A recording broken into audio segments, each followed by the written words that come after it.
My channel Priyanka কর। তোমরা সবাই কেমন আছো? আশা করছি তোমরা অনেক ভালো আছো, আর আমরাও অনেক ভালো আছি। আবার একটা নতুন ভিডিও নিয়ে চলে এলাম তোমাদের জন্য। এখন বাজে 12টা 10 বাজে। এই মাত্রই বাড়িতে এলাম, ছেলেকে টিউশন থেকে নিতে গেছিলাম, তারপরে একটু বাজারে গিয়েছিলাম। ছুটি তো হয় 11টার দিকে, ছুটির পরে আবার বাজারে গিয়েছিলাম। বাজার থেকে কিছু কিছু জিনিস আনার ছিল, একটু মাছও নিয়ে এসেছি। আর রান্নাবান্না কী করলাম ওইটাও তোমাদেরকে দেখাবো।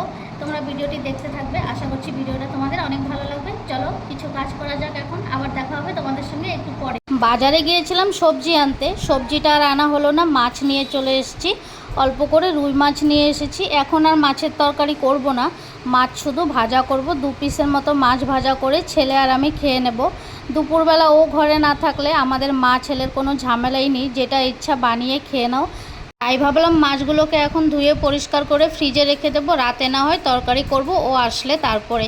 আর একটু আঙুর নিয়ে এসেছিলাম, ছেলে আজকে ভুল করে আঙুরটা খাবার টেবিলের উপর রেখে দিয়েছে, ঠাকুরের জন্য রাখতে পারলাম না। এখানেই পুরোটা রান্নাঘরে বের করে নিলাম।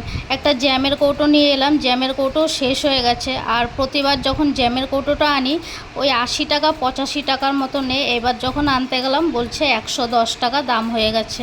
একটা বিস্কিটের প্যাকেটও নিয়ে এসেছি। আজকে সকালে ব্রেকফাস্ট করা হয়নি আমাদের, চা খেয়েছি, বিস্কিট খেয়েছি, সকাল থেকে কিছুই খাইনি এখনও। 12টা 12:30 বাজে, তাই ভাবলাম একটু খিদে পেয়েছে, একটু ব্রেড আর জ্যামটা খেয়ে তারপর রান্নাবান্না করব। আর তোমরা যারা যারা নতুন দেখো আমার ভিডিও, সবসময় বলি আমার চ্যানেলটিকে তোমরা সাবস্ক্রাইব করে রেখো। নে বাবা নে, একটা নাও। ও টিউশন থেকে এসে একটা ফ্রুটি খেয়েছে, ফ্রুটি খেয়ে এখন বলছে আর ব্রেড খাবে না। সকালেও খেয়ে গেছে। আর যারা ফেসবুক থেকে দেখো আমার ভিডিও তাদেরকেও বলছি ফেসবুক পেজটিকে আমার ফলো করে দিও তোমরা।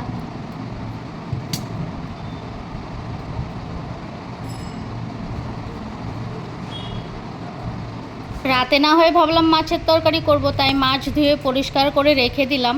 এখন দুপুরবেলা কি রান্না করব, ছেলে আর আমি তো খাবো, শুধু মাছ ভাজা দিয়ে তো আর খাওয়া হবে না।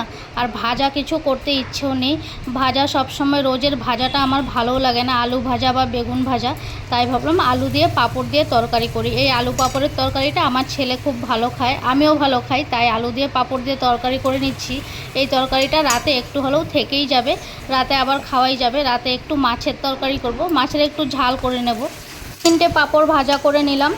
তারপর এখানে আলুও কেটেছি। আলুটা সবাই খায় আমাদের ঘরে, আমি একটু কম খাই, আর বাবা ছেলে দুজনেই আলু খেতে ভালোবাসে। কোনো সবজি খাবে না, কিন্তু আলুটা ভরে ভরে খাবে। তরকারিতে আলু না দিলে ওদের একদমই পছন্দ হয় না, তাই আলুটাই দেই সবসময়। আমি একটা হলেও আলু দেই তরকারিতে। আর আজকে তো 3টে দিয়েছিলাম আলু, 3টে আলু টুকরো টুকরো করে কেটে দিয়ে দিলাম। আলুগুলোকে এখন একটু ভেজে নেব হলুদ আর নুন দিয়ে।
সব কিছু পেস্ট করে রাখা মশলা দিয়ে আলুর সঙ্গে সুন্দরভাবে কষিয়ে নিয়েছি।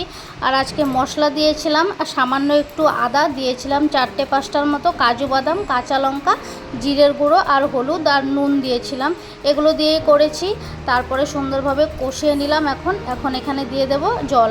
পাঁপড়ের তরকারিতে জলটা একটু বেশিই দিতে হয়, নয়তো তরকারিটা পুরো মাখা মাখা একদমই শুকনো হয়ে যায়। আজকে একটু জলটা বেশিই দিলাম আমি। সবার লাস্টে সুন্দরভাবে এখানে জলটা দিয়ে অনেকক্ষণ ধরে ফুটিয়ে নেব। ফুটিয়ে নিয়ে তারপর এখানে পাঁপড়গুলো দিয়ে দেবো। তরকারিটাকে অনেকক্ষণ ধরে ফুটিয়ে নিয়েছিলাম, ফুটিয়ে নিয়ে এখানে লাস্টে পাঁপড়গুলো দিয়ে দিচ্ছি। পাঁপড়গুলো দিয়ে এখন একটু সময় ফুটিয়ে নেব, তারপর তরকারিটা নামিয়ে নেব। তোমাদের কেমন লাগলো আজকের আমার পাঁপড়ের তরকারিটা কমেন্টস করে জানিও। তরকারিটা হয়ে গেল, তারপর নামিয়ে সাইডে রেখে দিলাম। এখানে মাছের মাথা আর মাছের পেটিটা নিয়ে নিয়েছি, হলুদ নুন মাখিয়ে রেখেছি, কড়াইয়ে তেলও দিয়ে দিয়েছি। এই 2 পিস মাছ ভাজা করে নেব। ছেলেকে মাছের পেটিটা দিয়ে দেব। এখন খাবো যখন, রাতে আর মাছের মাথাটা কেউই খেতে চায় না, তার জন্যই ভাবলাম আমি এখন ভাজা করে খেয়ে নেই। গরম ভাতের সঙ্গে ভালোই লাগবে খেতে। আর এই যে পাঁপড়ের তরকারিটা দেখতে কিন্তু সুন্দর হয়েছে আর খেতেও খুব ভালোই হয়েছিল। তারপর এখানে মাছগুলোও আমি ভাজা করে নিচ্ছি। আর আজকের ভিডিওটি তোমাদের কেমন লাগলো অবশ্যই কিন্তু কমেন্টস করেই জানিও। আর তোমরা ভিডিওগুলো দেখবে, ভিডিওগুলো দেখলে আমারও ভালো লাগবে। ভিডিওটা আজকে এখানেই শেষ করছি। তোমাদের যদি ভালো লেগে থাকে লাইক কমেন্ট শেয়ার করে দিও। আর যারা আমার চ্যানেলটিকে এখনও সাবস্ক্রাইব করোনি, আমার চ্যানেলটিকে সাবস্ক্রাইব করে রাখতে পারো এরকমই ডেলি ব্লগ পাওয়ার জন্য। এখানে দেখো ভাত বেড়ে নিয়েছি, ছেলের জন্য ভাত বাড়লাম, মাছের পেটিটাও ভাজা করে নিয়েছি, ওকে একটু তরকারি দিয়ে ভাতটা এখন দিয়ে দেবো। আমি কিছুক্ষণ পরে খাবো, এখন মাত্র 1:30টাই বাজে। ছেলে বলল ছেলের খিদে পেয়েছে, তাই ওর জন্য ভাতটা পেরে নিচ্ছি। আর তোমরা যারা আমার ফেসবুক পেজ থেকে ভিডিও দেখো তাদেরকে বলছি আমার ফেসবুক পেজটিকেও ফলো করে দিও। এভাবেই পাশে থেকো। আজকের জন্য টাটা।